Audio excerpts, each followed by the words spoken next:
আমি একজন ভুক্তভোগী। আমি যেটার সমস্যার সম্মুখীন হয়েছি যে একটা চলমান মামলার ডেটের দিন আদালতে গিয়ে জানতে পারলাম যে মামলার কাগজপত্র খুঁজে পাচ্ছে না, মিসিং।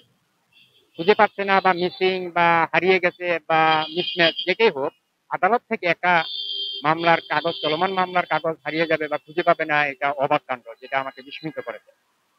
তো আমি মাননীয় আইন উপদেষ্টার কাছে একটা প্রশ্ন রাখতে চাই, যে দেশের আদালত থেকে চলমান মামলার কাগজ নিখোঁজ হয়ে যায় বা হারিয়ে যায় বা খুঁজে পায় না, সে দেশের ন্যায় বিচার এবং সে দেশের ন্যায় বিচারের সক্ষমতা এবং আদালতের প্রতি মানুষের বিশ্বস্ততা বা মানুষের আস্থা কতটুকু থাকবে বলে আপনি মনে করেন? মানুষের আদালতে যদি এসে হ্যারাসমেন্ট হয়, হয়রানি হয়, আদালতে যদি তার মামলার কাগজপত্র গুছিয়ে রাখতে না পারে, হারিয়ে যায় এখান থেকেই, তাহলে মানুষ কোথায় যাবে?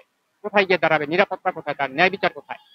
আমি বলবো আদালতে সবচেয়ে বড় ক্রিমিনাল হচ্ছে অসৎ দুর্নীতিবাজ আইনজীবী, যাদের কারণে সাধারণ পাবলিক হ্যারাসমেন্ট হচ্ছে, যাদের কারণে এই ন্যায় বিচারের বদনাম হচ্ছে, যাদের কারণে সাধারণ মানুষ আদালতের দ্বারস্থ হতে এবং ন্যায় বিচার পেতে ভয় পায়। যারা ভুলভাল তথ্য দিয়ে, যে সমস্ত আইনজীবী ভুলভাল তথ্য দিয়ে মামলাকে দীর্ঘায়িত করে, আদালতকে প্রভাবিত করে এবং মানুষকে বছরের পর বছর হ্যারাসমেন্ট করে, তাদের নৈতিকতা প্রশ্ন এখানে দায়বদ্ধ। আমি মনে করি এই সমস্ত আইনজীবীদের সবার আগে বিচার হওয়া উচিত, যারা আদালতকে প্রভাবিত করে, মানুষকে হ্যারাসমেন্ট করে।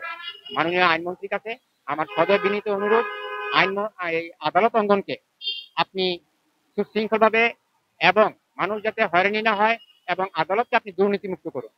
সবচেয়ে বেশি দুর্নীতি আদালত অঙ্গনে হচ্ছে, সবচেয়ে বেশি দুর্নীতি আদালত অঙ্গনে হচ্ছে।